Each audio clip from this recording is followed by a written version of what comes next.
Paul Éluard, nom de plume d'Eugène Grindel, né à Saint-Denis le 14 décembre 1895 et mort à Charenton en 1952 à l'âge de 56 ans, est un poète français.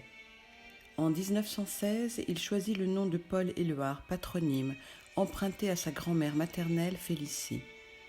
Il est connu également sous les pseudonymes de Didier Desroches et Brun. En 1918, Paul Éluard allie la plénitude de son amour à une profonde remise en question du monde. C'est le mouvement Dada qui va commencer cette remise en question, dans l'absurdité, la folie, la drôlerie et le non-sens. C'est ensuite le surréalisme qui lui donnera son contenu. Juste avant les surréalistes, les dadaïstes font scandale. Éluard, ami intime d'André Breton, est de toutes les manifestations Dada. Éluard est le seul à affirmer que le langage peut être un but, alors que d'autres le considèrent surtout comme un moyen de détruire.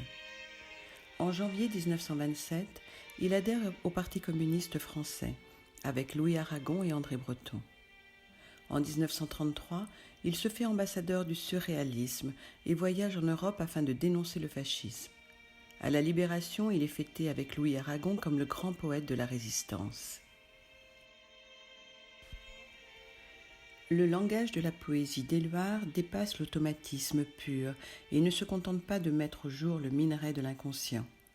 Il cherche à rendre évidentes des associations de mots, d'images, qui pourtant échappent à tout lien logique. Car si selon le vers célèbre « la terre est bleue comme une orange », c'est que pour le poète, tout est possible à qui sait voir. C'est en affranchissant la pensée de ses limites qu'il découvre l'absolu poétique. Chez Éluard, la parole affirme « j'ai la beauté facile et c'est heureux ».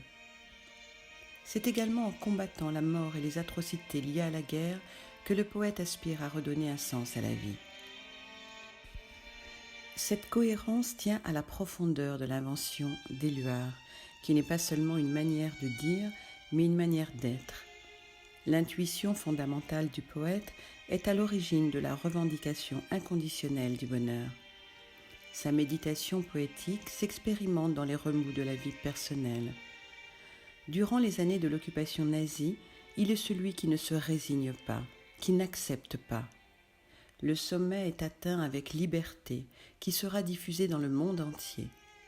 Paul Éluard est un porteur d'espérance. Le poème Liberté a été écrit et publié en 1942 par Paul Éluard alors qu'il était actif dans la résistance française.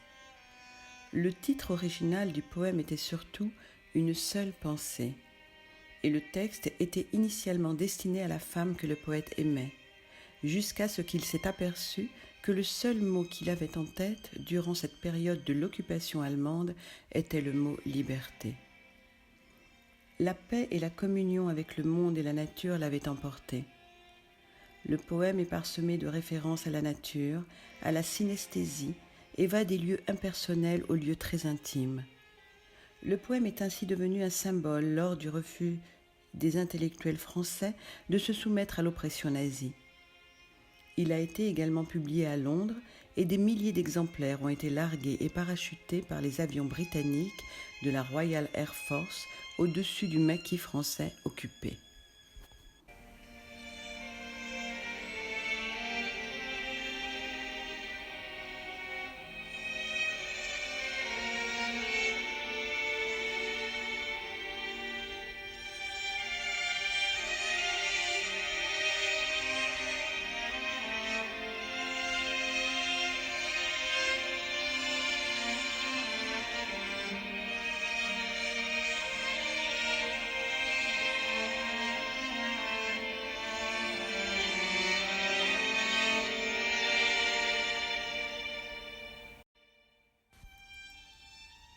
Sur mes cahiers d'écolier, sur mon pupitre et les arbres, sur le sable, sur la neige, j'écris ton nom. Sur toutes les pages lues, sur toutes les pages blanches, pierre, sang, papier ou cendre, j'écris ton nom. Sur les images dorées, sur les armes des guerriers, sur la couronne des rois, j'écris ton nom. Sur la jungle et le désert, sur les nids, sur les genêts, sur l'écho de mon enfance, j'écris ton nom. Sur les merveilles des nuits, sur le pain blanc des journées, sur les saisons fiancées, j'écris ton nom. Sur tous mes chiffons d'azur, sur l'étang soleil moisi, sur le lac lune vivante, j'écris ton nom. Sur les champs, sur l'horizon, sur les ailes des oiseaux et sur le moulin des ombres, j'écris ton nom. Sur chaque bouffée d'aurore, sur la mer, sur les bateaux, sur la montagne démente, j'écris ton nom. Sur la mousse des nuages, sur les sueurs de l'orage, sur la pluie épaisse et fade, j'écris ton nom. Sur les formes scintillantes, sur les cloches des couleurs, sur la vérité physique, j'écris ton nom.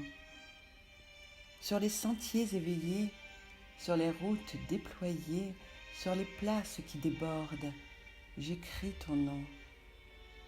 Sur la lampe qui s'allume, sur la lampe qui s'éteint, sur mes maisons réunies, j'écris ton nom. Sur le fruit coupé en deux du miroir et de ma chambre, sur mon lit coquille vide, j'écris ton nom. Sur mon chien gourmand et tendre, sur ses oreilles dressées, sur sa patte maladroite, j'écris ton nom.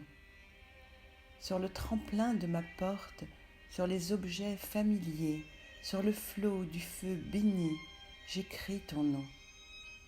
Sur toute chair accordée, sur le front de mes amis, sur chaque main qui se tend, j'écris ton nom. Sur la vitre des surprises, sur les lèvres attentives bien au-dessus du silence, j'écris ton nom.